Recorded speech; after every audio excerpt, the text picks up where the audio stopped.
Exercise 4 का part 5 जो कि अंत शायद आज पार्ट होना चाहिए।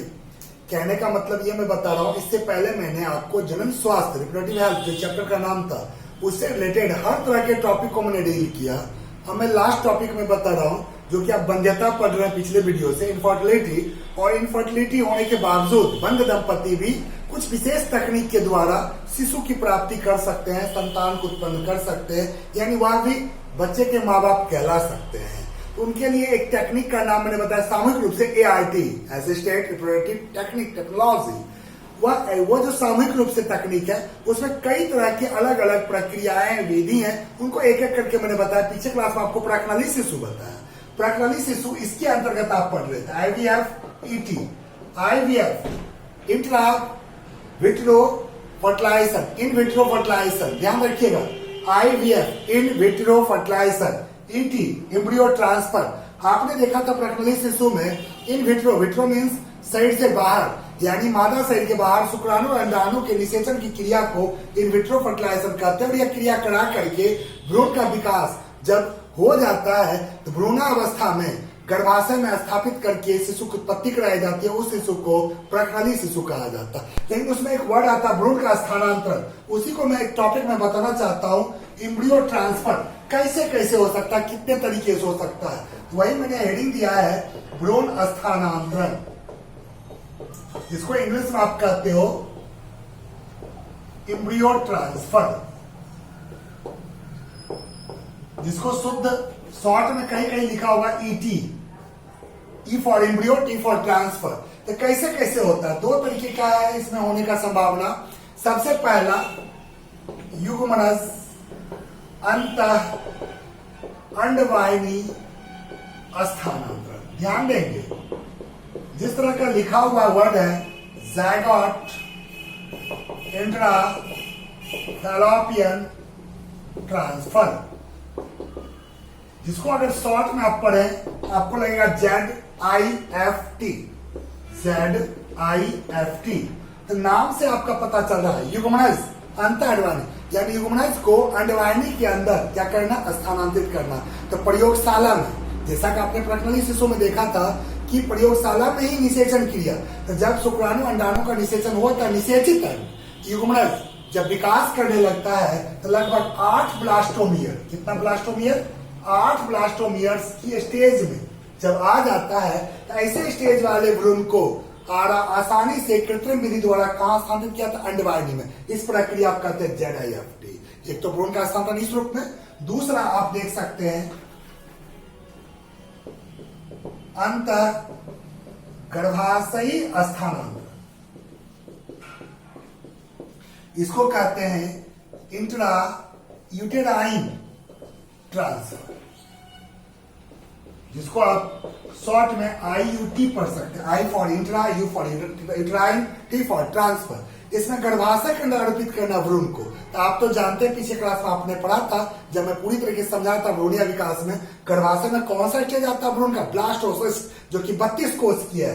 यानी कि जब प्रयोगशाला में निषेचित अंड बन चुका है उसको भ्रूण के 32 कोष के स्टेज को बना करके, यानी कौन सी अवस्था में भ्रूण को 32 ब्लास्टोमियर्स के या कोष की अवस्था बढ़ाकर स्थानांतरित किया था गर्भाशय में। इसी को टेक्निक को कहा था IUT, यानी भ्रूण स्थानांतरण। दो तरीके से हमने बताया जो कि प्राक्नली शिशु में कामयाब ये प्रोसेस है। ये तो मैंने एक टेक्निक बताया जो शिशु की उत्पत्ति हो सकती है। दूसरा टेक्निक का मैं चर्चा करूं, लेकिन दूसरा टेक्निक का चर्चा करने से पहले एक और वर्ड आ रहा है। कभी कभी क्या देखा जाता है, मानव में कुछ ऐसे स्त्री पुरुष होते हैं जो बंध तो हैं लेकिन उसमें शुक्राणु अंडाणु बन तो रहा है, पुरुष में शुक्राणु और स्त्री में अंडाणु, लेकिन उन दोनों का ना ही निषेचन का ठीक से प्रक्रिया हो पाती है, कोई प्रॉब्लम है, ना ही वह स्त्री गर्भावस्था को अपना सकती है, गर्भधारण नहीं कर सकती। ऐसे स्टेज में एक उभर के आया वरदान साबित हुआ जिसको सरोगेट मदर कहते हैं। ये साबित SURROGAT, सरोगेट MOTHER। आखिर ये है क्या सरोगेट मदर, किसको कहते हैं? आप अपनी बोलचाल की भाषा में कह सकते हैं किराए की माँ, किराए की कोख जो कह सकते हैं। खास करके जो बंध दंपति हैं, पुरुष और स्त्री, उन दोनों से शुक्राणु और अंडाणु को प्राप्त कर, ध्यान से समझेंगे, उन दोनों से शुक्राणु और अंडाणु को प्राप्त कर प्रयोगशाला कृत्रिम रूप से पात्रे निषेचन अर्थात इनविट्रो फर्टिलाइजेशन के द्वारा भ्रूण बनाया जाता है और उस निर्मित भ्रूण को इच्छुक महिला, वह महिला जो दूसरी महिला जो चाहती है हम किसी भी बच्चे को जन्म दे सके, तो उस महिला के गर्भाशय में उस निर्मित भ्रूण को स्थानांतरित किया जाता है। स्थानांतरण के बाद वह मां बनती है और उसी मां को यानी उसी इच्छुक स्त्री को एक नाम दिया गया सरोगेट मदर, जो कि उस बंध दंपति के बच्चे को जन्म देती है। अर्थात सरोगेट मदर का भी अच्छा इस्तेमाल किया जाता है बंध दंपति को संतान की उत्पत्ति के लिए। एक तरीका में मैंने इतना सारा चीज मैंने बताया, दूसरा एक और तरीका बताऊं किस तरह से हो सकता है। दूसरा प्रोसेस में समझाना चाहता हूं, युग्मक अंतः, ध्यान देंगे, युग्मक अंतः फैलोपियन, जिसको अंडवाहिनी कहते हैं, स्थानांतरण, यानी सिंपल सा आप कहते हैं युग्मक, gamete, GAMET, intra fallopian transfer, जिसको आप शॉर्ट में क्या पढ़ सकते हैं बाबू, GIFT शॉर्ट में। इसमें आप देख रहे युग्मक का स्थानांतरण, अर्थात कुछ ऐसे स्त्रियां होती है, बंध दंपति होते हैं जिनमें अंडाणु का निर्माण नहीं हो पाता। अगर अंडाणु ही नहीं बन रहा है तो संभव ही नहीं है उसमें कोई भी प्रक्रिया आगे हो। तो ऐसे स्त्री को किसी स्वस्थ दाता, किसी जो स्वस्थ है और दाता देने वाली है स्त्री, तो दूसरे स्वस्थ स्त्री के अंडाणु को प्राप्त करके उस स्त्री के कहां डाला जाता है, फैलोपियन नलिका में, और इसी प्रोसेस को कहते हैं GIFT। ये भी तरीका है, कुछ प्रॉब्लम्स आ रही है उसको सॉल्व करते हुए बताता जा रहा हूं। यानी कि युग्मक का स्थानांतरण कब, जब स्त्री में अंडाणु नहीं बन रहा है। तीसरा एक और मैं बता दूं, सिंपल सा, जिसको कहते हैं अंतः कोशिकीय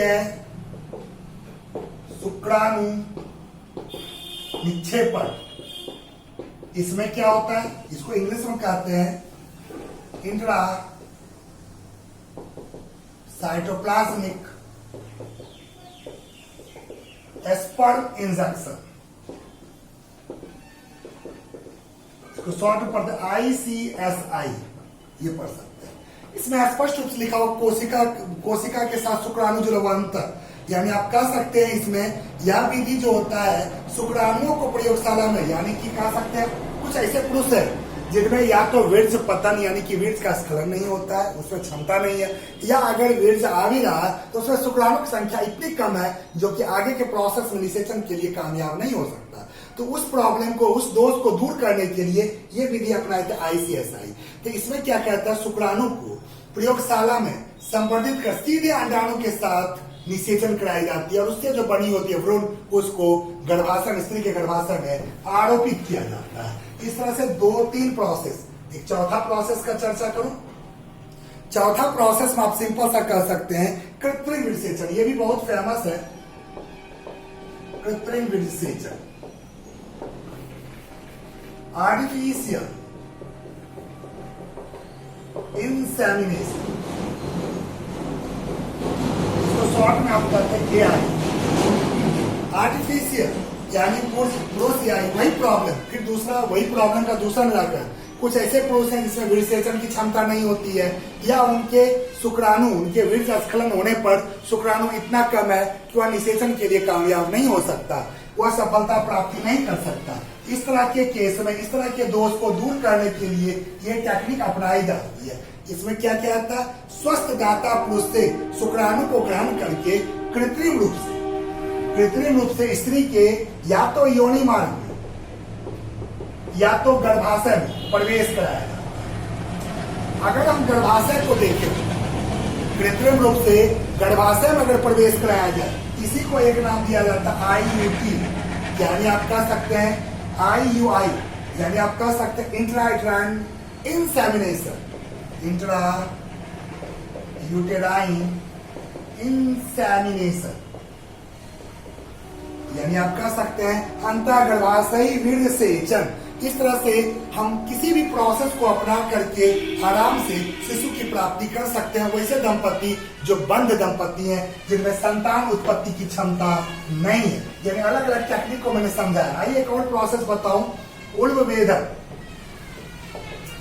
अगर याद हो, मैंने पिछले क्लास में गर्भपात का चर्चा किया था, अबॉर्शन का। तो अक्सर करके इस प्रोसेस में मैं ये समझाना चाहता हूं एमनियोसेंटेसिस, या इसी को एक टेस्ट है ये, इसी को आप सोनोग्राफी कहते हैं। यानी कह सकते हैं ये टेक्निक है क्या, आपसे पूछा जाता है इसका इस्तेमाल क्यों किया जाता है, किस लिए इस्तेमाल, क्या इसका दुरुपयोग भी संभव है। आइए सभी प्रश्न का जवाब दूं। उलवेदन एक ऐसी प्रक्रिया है, उलवेदन एक ऐसी तकनीक है, उलवेदन एक ऐसी जांच की प्रक्रिया, उलवेदन एक ऐसी विधि है जिसके अंतर्गत गर्भावस्था में पल रहे शिशु का प्रारंभिक स्टेज में भ्रूण का लिंग, भ्रूण की आनुवांशिक स्थिति, भ्रूण में आने वाली विकृतियां, उनमें आने वाली अनियमितता, इनकी जांच किया जा सकता है। उस टेक्निक को कहते हैं उलवेदन। इसके लिए क्या किया जाता है, प्राथमिक तिमाही में, गर्भावस्था के प्राथमिक तिमाही अर्थात 12 सप्ताह के अंदर एक विशेष सुई के द्वारा एमनियोटिक फ्लूइड को निकाला जाता है। ध्यान देंगे, एमनियोटिक फ्लूइड को निकाला गया और इस फ्लूइड से भ्रूणीय एम्ब्रियोनिक सेल को सेपरेट किया गया, अलग किया गया। एम्ब्रियोनिक सेल का स्टडी करके, इसका परीक्षण करके, इसका जांच करके भ्रूण में आने वाली सभी प्रकार की अनियमितता का संभावना ज्ञात किया जाता है। लेकिन मानव पूरा फाती दिमाग का होता है, वह सेल के अंदर जो क्रोमोसोम्स होते हैं उसका स्टडी करके भ्रूण के लिंग, यानी कि आप कह सकते हैं मेल है या फीमेल, इसका भी पता कर लेता है, सेक्स का भी पता कर लेता है। अगर लिंग का पता कर लिया तो इसी टेस्ट के जरिए जब लिंग का पता होता है तो मानव अक्सर इसका दुरुपयोग करता है मादा भ्रूण हत्या के लिए, जो कि यह दुरुपयोग माना जाता है। इसका कभी भी सही उपयोग इस तरह से नहीं होता। इसका सही उपयोग किया जाता है भ्रूण की जांच के लिए, भ्रूण स्वस्थ है या नहीं। इस तरह से मैंने आपको एक्सरसाइज 4 का कंप्लीट सभी पार्ट को अलग अलग स्टडी किया। नेक्स्ट वीडियो में एक्सरसाइज 5 स्टार्ट करूंगा।